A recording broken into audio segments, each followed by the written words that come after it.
ભાવનગરના નવાપરા ફાયરિંગ પ્રકરણમાં નાસી છૂટેલા આરોપીઓને શોધવા ઇન્ડિયા હાઉસમાં સર્ચ ઓપરેશન હાથ ધરાયું હતું। Bhavnagar SP, DYSP, LCB, SOG સહિતનો કાફલો તપાસ તેમણે હાથ ધરી હતી। નામચીન ઉબૈદ શેખના ઇન્ડિયા હાઉસમાં તપાસ દરમિયાન પોલીસને ફોરેનનું પોકેટ મંકી અને કાળિયાર હરણના 4 શિંગડા મળી આવ્યા હતા।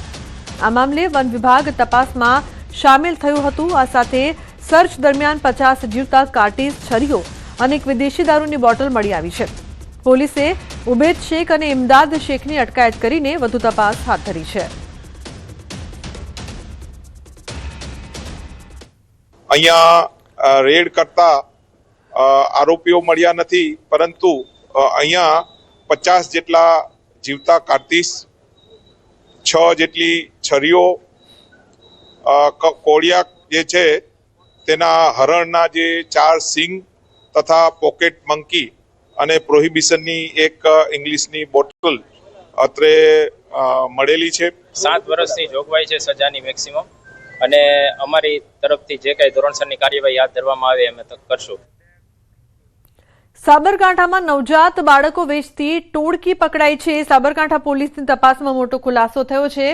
અમદાવાદમાં નવજાતનું વેચાણ કર્યું હોવાનો પણ ખુલાસો થયો છે। 15 દિવસ અગાઉ 2 લાખ રૂપિયામાં નવજાતનું વેચાણ કર્યું હતું। સાબરકાંઠા પોલીસે 5 આરોપીઓને દબોચ્યા છે। એક અમદાવાદનો, 2 રાજસ્થાનના રહેવાસી સહિત 5 આરોપીઓની ધરપકડ કરાઈ છે। તો હિંમતનગર એન્ટી હ્યુમન ટ્રાફિકિંગ યુનિટે 5ની ધરપકડ કરીને પૂછપરછ હાથ ધરી છે।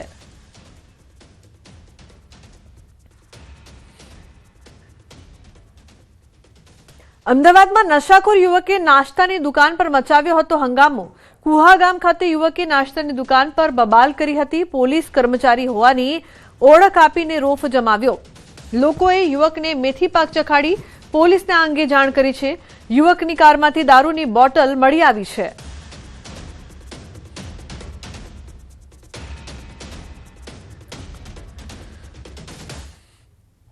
ડાંગ જિલ્લાના વઘઈ પોલીસે ફરિયાદના આધારે વાહન ચોરી કરતા 2 રીઢા ગુનેગારોને ઝડપી પાડ્યા છે।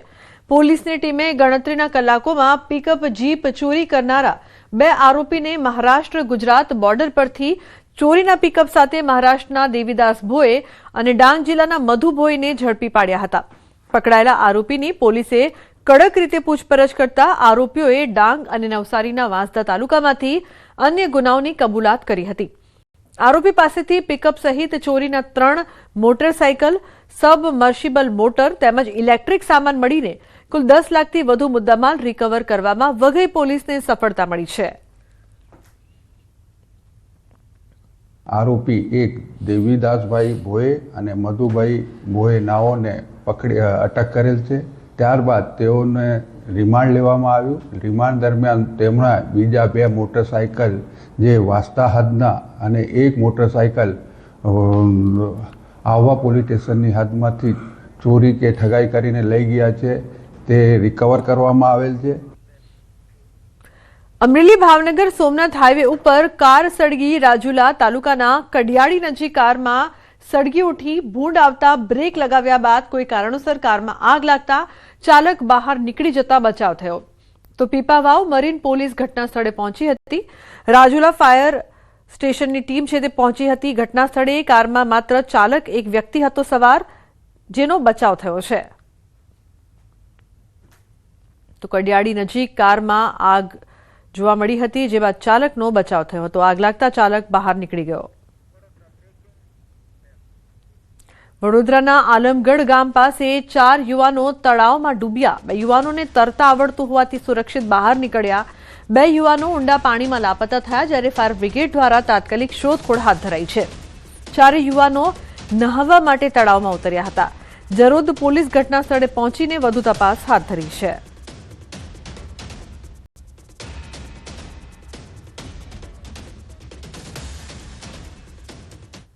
વલસાડના ઉમરગામ તાલુકાના ખતલવાડ ગામમાંથી આવેલી એક કંપનીમાં આગ લાગવાની ઘટના બની હતી। પ્લાસ્ટિક સીટ બનાવતી કંપનીમાં ભીષણ આગ લાગતા અફરાતફરીનો માહોલ સર્જાયો।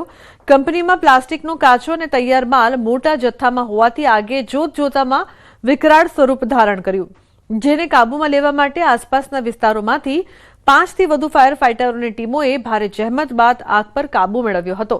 સદનસીબે આ દુર્ઘટનામાં કોઈ જાનહાનિ કે ઈજાના અહેવાલ પ્રાપ્ત નથી થયા. જોકે આગ લાગવાનું ચોક્કસ કારણ હજુ સુધી જાણી શકાયું નથી.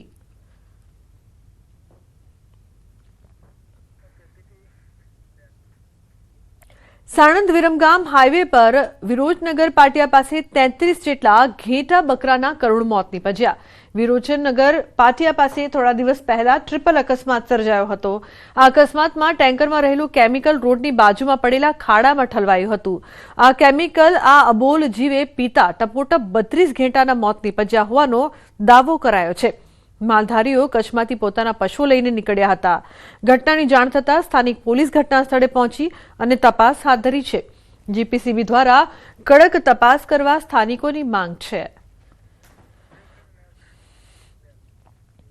કોંગ્રેસ નેતા રાહુલ ગાંધી આજે ગુજરાત આવશે. વડોદરા ઓલ ઇન્ડિયા કોંગ્રેસના આદિવાસી ડિપાર્ટમેન્ટ દ્વારા આદિવાસી સંમેલનનું આયોજન કરાયું છે, જેમાં રાહુલ ગાંધી હાજર રહેશે.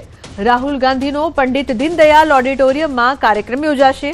પોતાના અધિકારો માટે લડત કરતા આદિવાસી યુવાનો સાથે રાહુલ ગાંધી સંવાદ કરશે. આજે બપોરે 1 થી 6 વાગ્યા સુધી આ કાર્યક્રમ યોજાશે. રાજ્યભરમાંથી આવેલા આદિવાસી સમાજના યુવાનો કાર્યકરો આ સંમેલનમાં આવશે.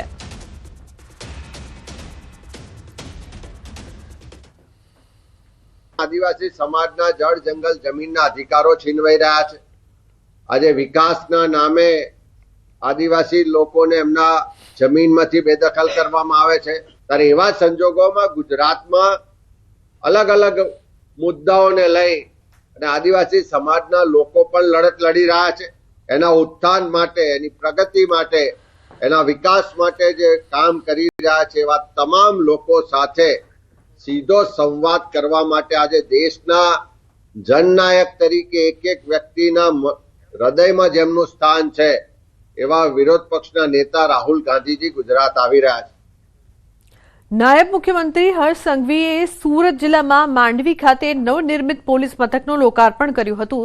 તેમજ સુરત જિલ્લાના નવરચિત અનાવલ તડકેશ્વર પાલોદ પોલીસ સ્ટેશનનું પણ લોકાર્પણ કરવામાં આવ્યું હતું. આ સાથે હર્ષ સંઘવીના હસ્તે સુરત ગ્રામ્ય, વલસાડ, તાપી તથા રેલવે પોલીસના 66 કરોડના પ્રકલ્પોનું લોકાર્પણ પણ કરાયું હતું. નાયબ મુખ્યમંત્રીએ પોતાના સંબોધનમાં પોલીસ પરીક્ષાની તૈયારી કરતા યુવાનોને પ્રોત્સાહિત કર્યા હતા. સાથે જ પોલીસને ગુનેગારો સામે હનુમાન બનીને કામ કરવાનું કહ્યું હતું.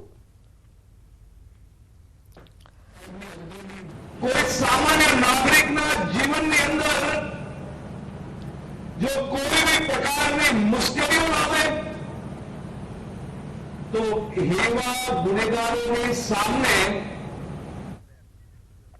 મુખ્યમંત્રી ભૂપેન્દ્ર પટેલે મહેસાણા જિલ્લાને 938 કરોડથી વધુના વિવિધ વિકાસલક્ષી પ્રકલ્પોની ભેટ આપી હતી. 630 કરોડના વિકાસ કામોનું ખાતમુહૂર્ત, 168 કરોડના વિકાસ કામોનું ભૂમિપૂજન અને 140 કરોડના વિકાસ કામોનું લોકાર્પણ કર્યું હતું. વિસનગર એપીએમસી મેદાન ખાતે જાહેર સભા સંબોધી હતી. મહેસાણા જિલ્લાનું કોઈ ગામ, શહેર જેવી સુવિધાઓથી વંચિત ન રહેવું જોઈએ, એના ઉપર મુખ્યમંત્રીએ ખાસ ભાર પણ મૂક્યો હતો.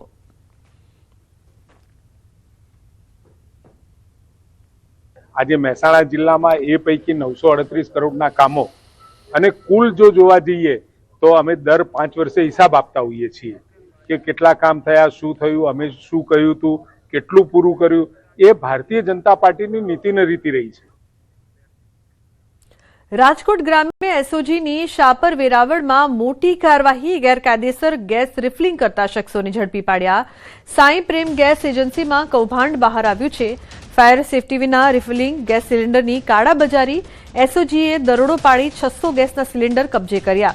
તો 7 આરોપીઓ સામે ગુનો નોંધીને 4ની ધરપકડ કરવામાં આવી છે. 3 ફરાર, 3 આરોપીઓની શોધખોળ ચાલુ છે. એસઓજીએ સમગ્ર મામલે વધુ તપાસ શરૂ કરી છે.